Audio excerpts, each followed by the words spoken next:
After so many years, I finally saw her again. I didn't expect it to happen like that. There was no special day, no warning, no sign that life was about to bring the past back to me. It was just a quiet afternoon. The sky was cloudy, and the air felt heavy, like it was holding something back. I had gone to a small clinic to collect my reports. The place was calm, almost too calm. A few people were sitting on the benches, lost in their own thoughts. I remember looking down at the paper in my hand, reading the same line again and again, even though I already understood it. And then I felt it. That strange feeling, like someone was watching me.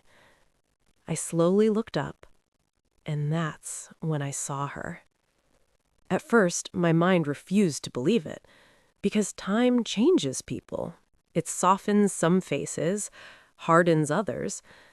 But there are some people you never forget, no matter how many years pass, no matter how far they go.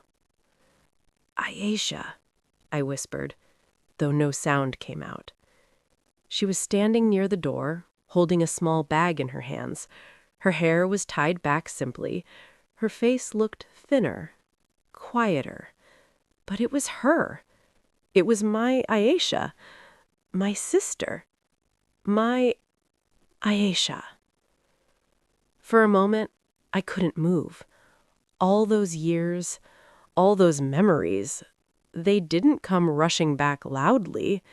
They came slowly, like a soft wave. The nights we spent talking, the small fights that meant nothing, the way she used to smile at me like I was her whole world. And then she looked up. Our eyes met. That moment, it felt longer than it really was, because in that 1 second, I searched for something. Recognition, warmth, maybe even forgiveness. But what I saw instead was distance. Not anger, not pain, just distance. Like she had already made peace with a life without me. I took a step forward. My heart was beating so fast I could barely hear anything else. Aisha? This time my voice came out. Soft, uncertain. She didn't respond immediately. She just looked at me, as if she was deciding something. Then she nodded slightly. Not a smile, not a greeting, just acknowledgement. Like I was someone she once knew. That small gesture hurt more than anything I had imagined, because I had spent years thinking about this moment. I thought I would cry. I thought she would cry. I thought we would hold each other and everything would be okay again. But reality was much quieter and much colder. "How are you?" I asked, my voice barely steady. "I'm fine," she said. Her tone was calm, polite, distant, like she was talking to a stranger. And in that moment, I realized something I wasn't ready to accept. Time hadn't brought us closer. It had taken her further away. The rain started softly outside. You could hear it tapping gently against the windows. Neither of us spoke. There were so many questions inside me, but none of them knew how to come out. Finally, I said the one thing that had lived inside me for years. "Why did you leave?" She didn't answer right away. She looked down at her hands, then back at me. And when she spoke, her voice was still calm, but her words changed everything. "I didn't leave," she said quietly. There was a pause. "You all pushed me away." I felt something tighten inside my chest. "No, that's not," I started to say, but I stopped, because deep down, I wasn't sure. She continued, her eyes steady. "I tried to explain that day, but no one listened." Her words were simple. No anger, no blame in her tone. And somehow, that made them even harder to hear. "What were you trying to explain?" I asked slowly. For a moment, she didn't answer. Then she took a small breath. "He wasn't someone I loved," she said. I frowned slightly. "Then who was he?" She looked at me, and for the first time, I saw something in her eyes.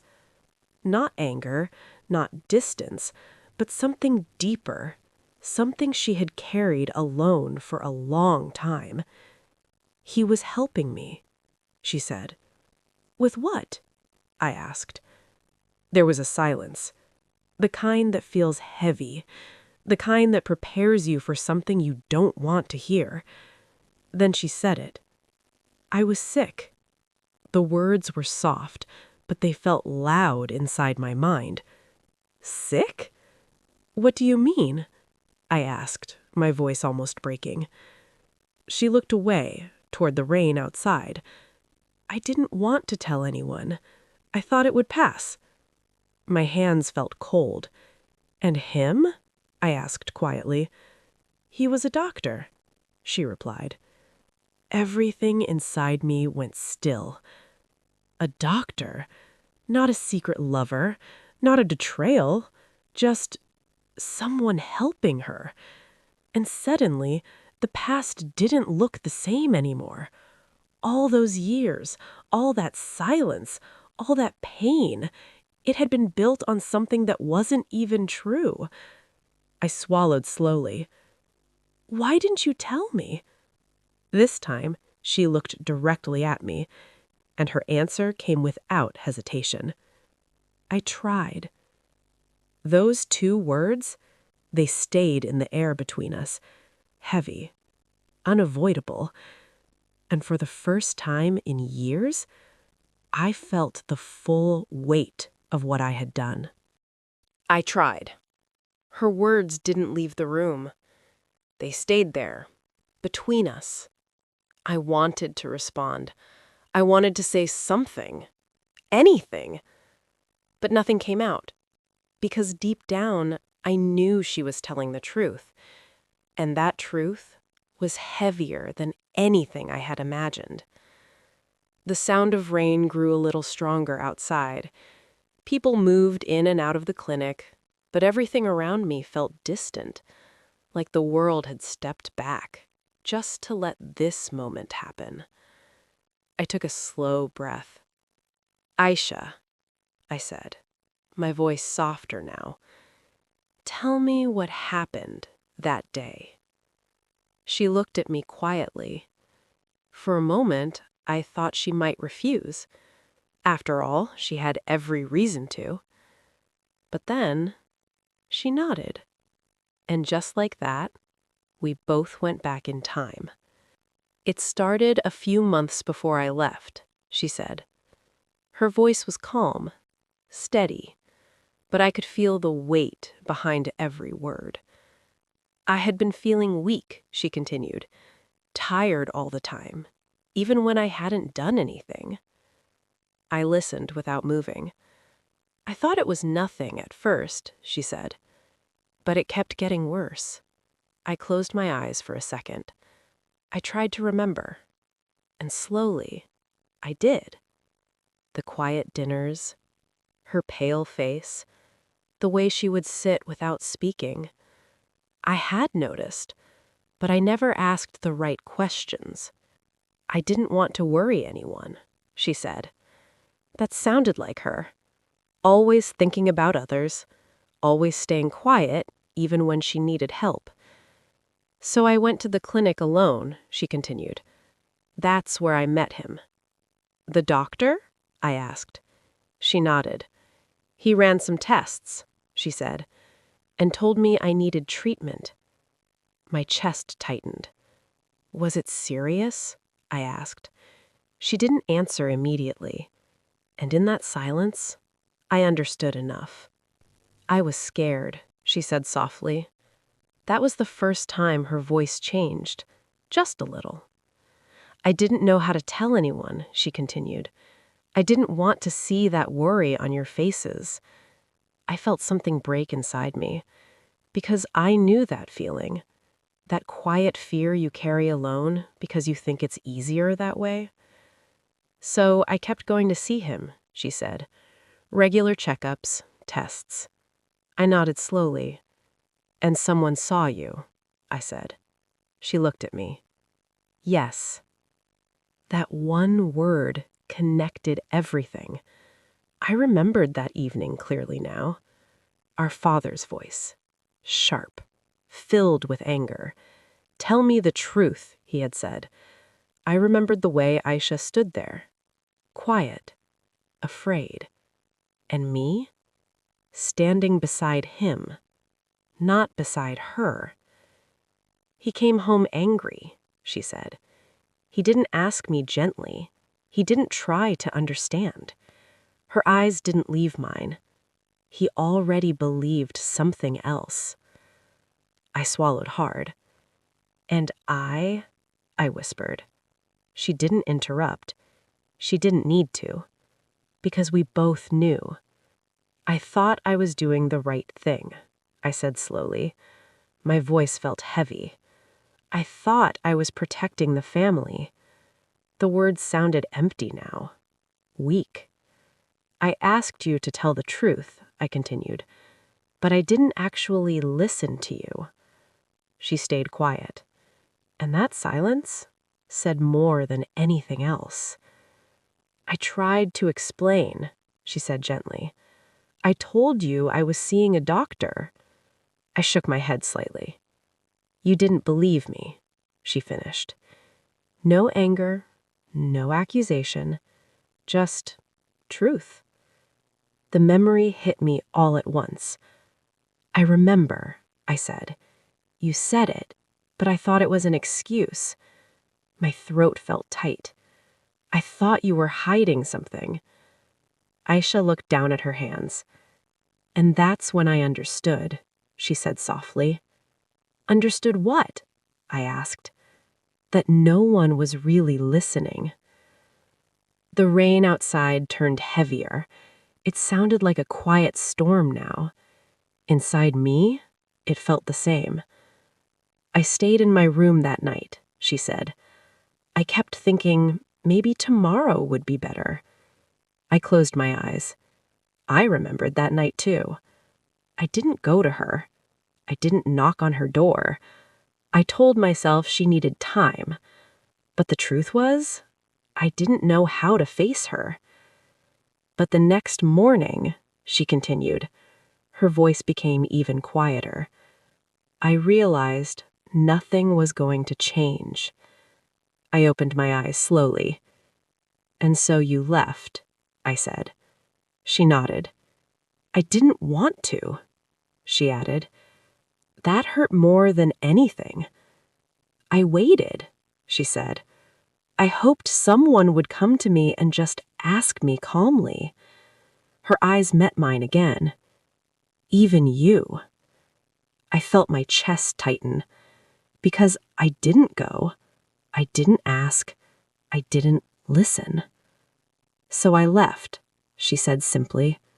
No note, no goodbye. Why? I asked, even though I already knew.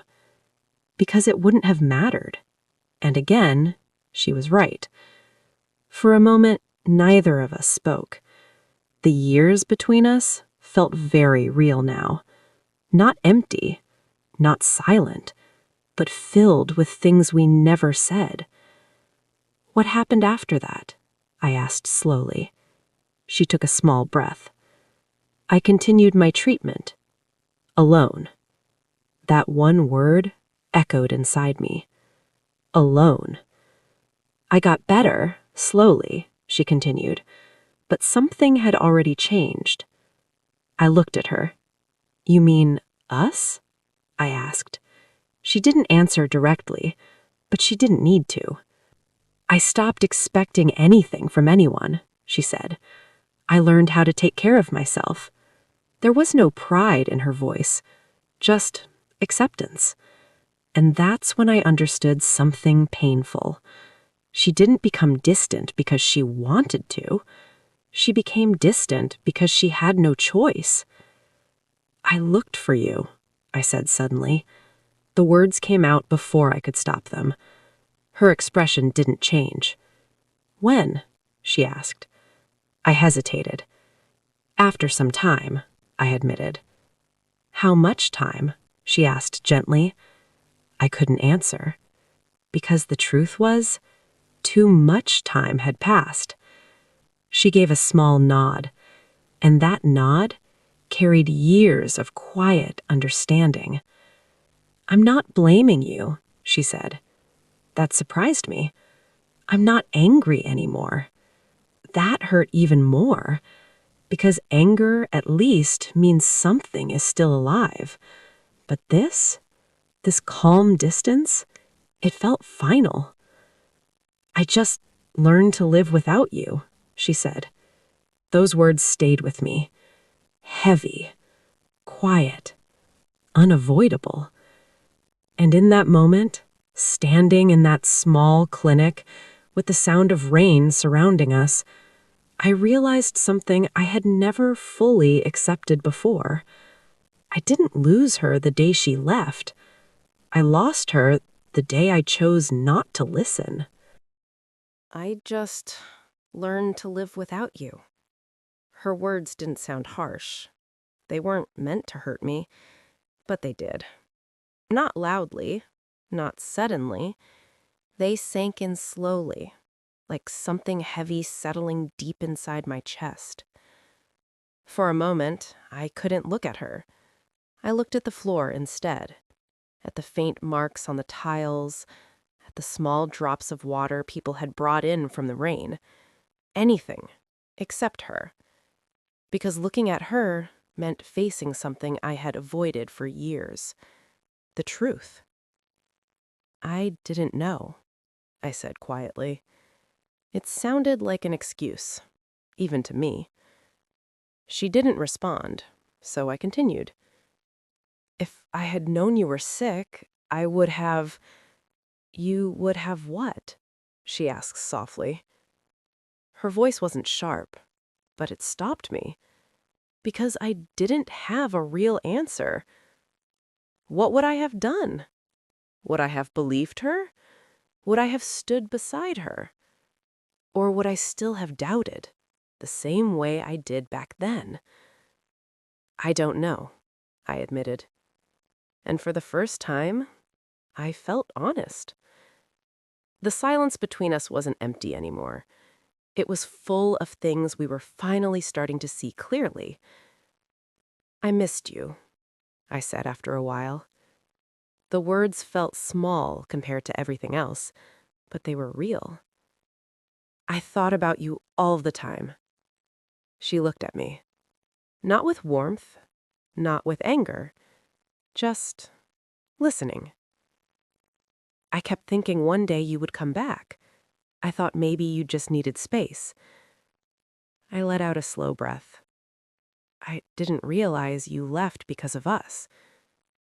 She looked out toward the rain again. The glass window had small drops sliding down slowly. "I didn't leave because I stopped loving you," she said. Her voice was soft again. That sentence surprised me. I looked at her quickly. "Then why?" I asked. She took her time before answering. "Because loving someone doesn't mean you can stay where you're not understood." Those words stayed in the air. Simple, clear, painful. I felt something in my chest tighten again. Because I understood. Too late, but I understood. "I thought you didn't trust me," she added. Her voice was calm, but I could hear something underneath it. Something quiet. Something that had once hurt deeply. "I didn't know how to trust you," I said slowly. "I was scared." "Of what?" I hesitated. "Of losing control, of things going wrong, of what people would say." I shook my head slightly. I thought I was protecting everything. And in doing that, she said gently, you stopped protecting me. That sentence didn't need anything else. It landed exactly where it needed to. I closed my eyes for a moment. And suddenly, memories came back more clearly. Not just the big moments, but the small ones, the ones I had ignored. Aisha sitting quietly at dinner. Aisha walking slowly to her room. Aisha trying to say something, then stopping. She wasn't hiding something. She was waiting. Waiting for someone to notice. Waiting for someone to ask. Waiting for me. I should have seen it, I whispered. She didn't answer. I should have listened, I added. Still, no response. Because some truths don't need replies. They just need to be felt.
The rain had almost stopped.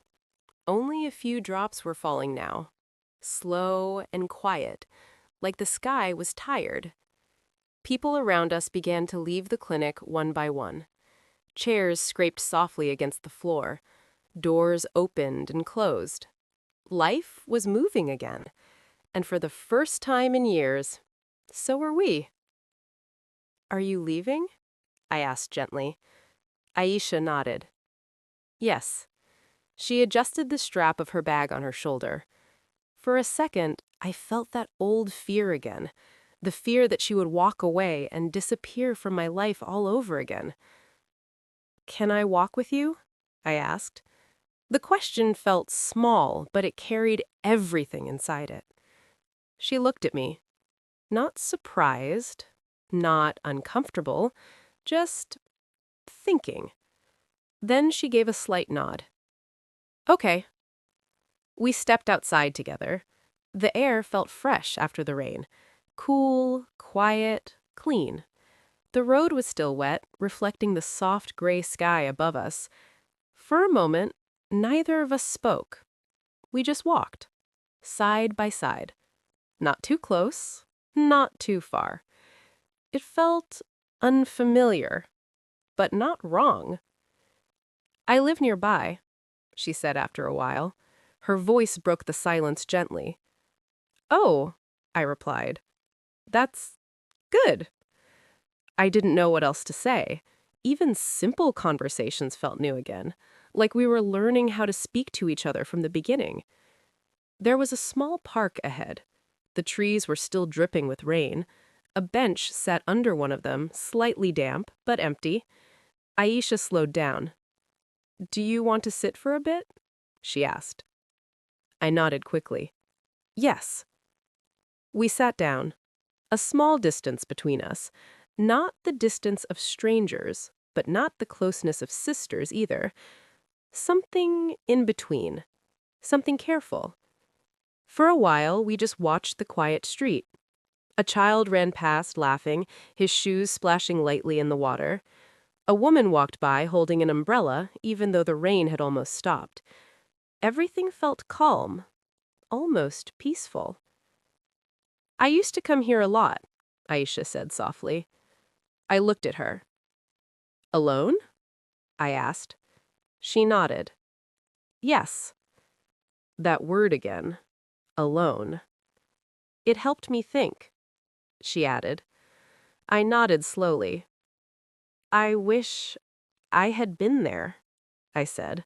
The words came out before I could stop them. She didn't look at me right away. And when she did, her expression was gentle, but honest. "You weren't," she said.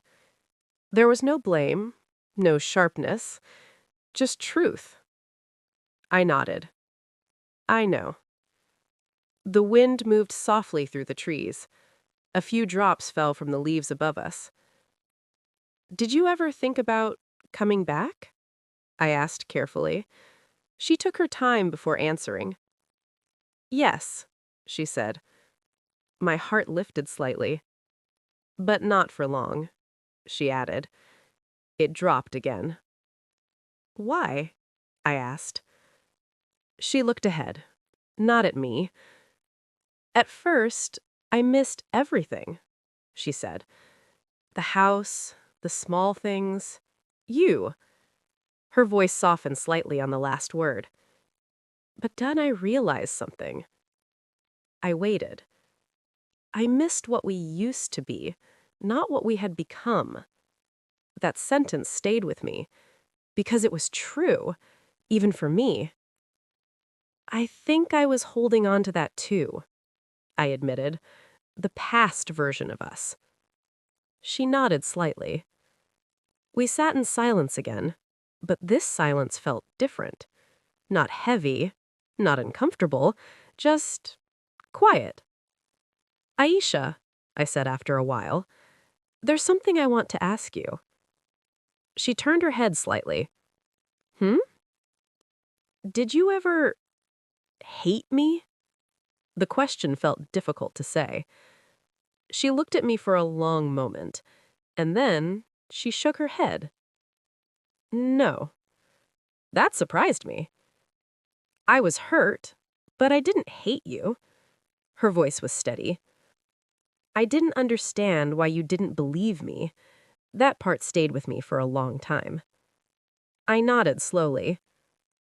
I didn't understand myself either, I said. Not until today. She studied my face quietly, as if she was trying to see something deeper, something real.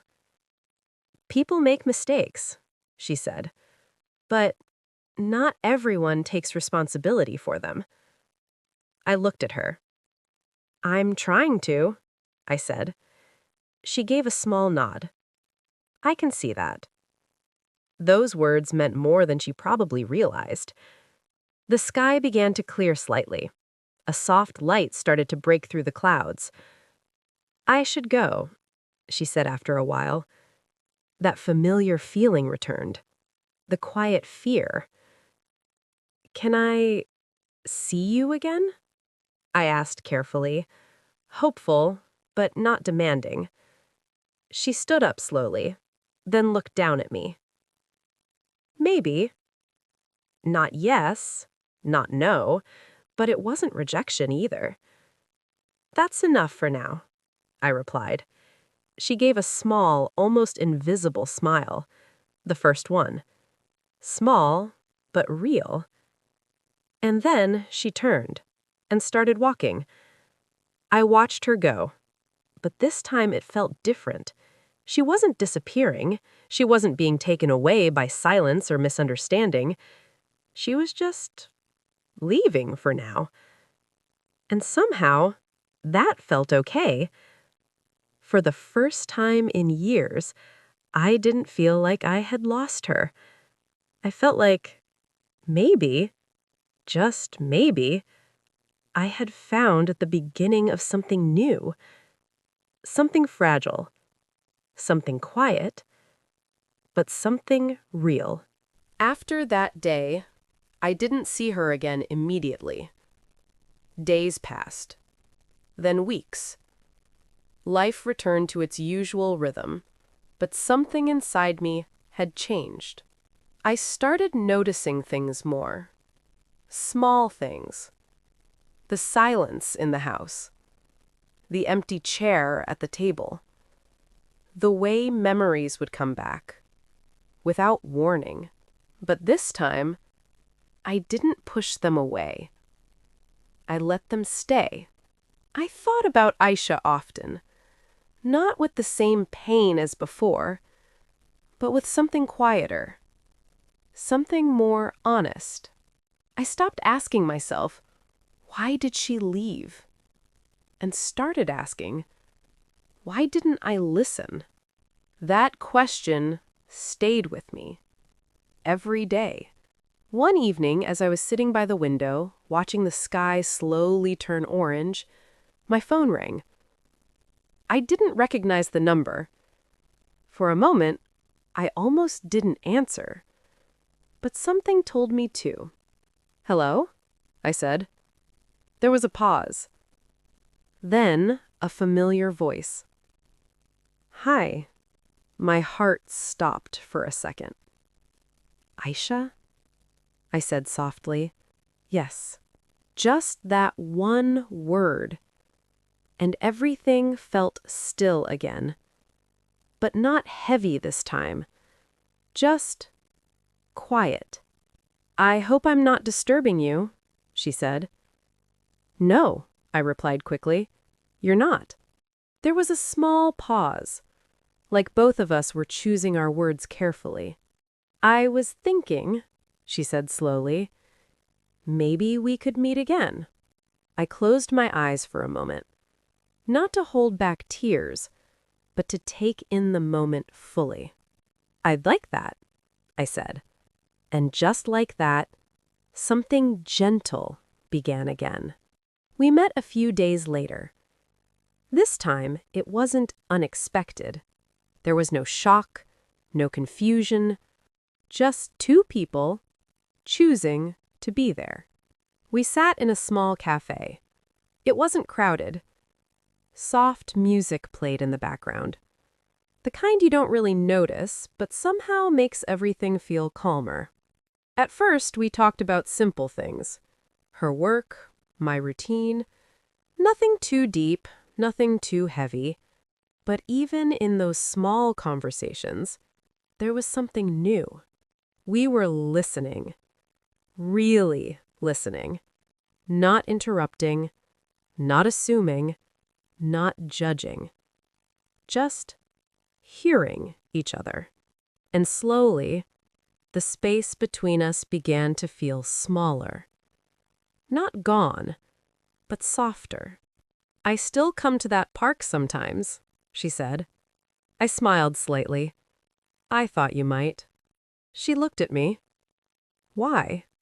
"Because you always liked quiet places," I said. She gave a small smile. "You remember." "I remember more than you think," I replied. And that was true. I remembered everything now.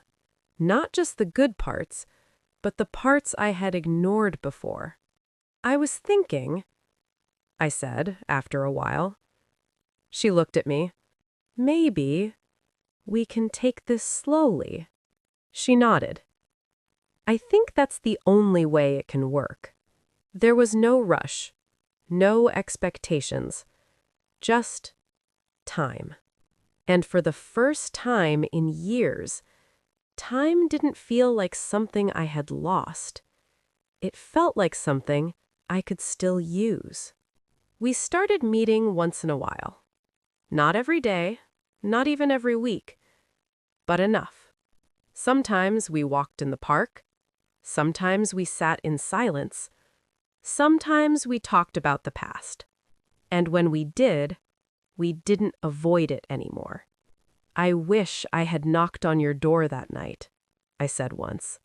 She looked at me. "I wish I had tried one more time to explain," she replied. We both smiled. Softly. Not because it was funny, but because we finally understood each other. And maybe that understanding mattered more than anything else. Time passed. Slowly. Quietly.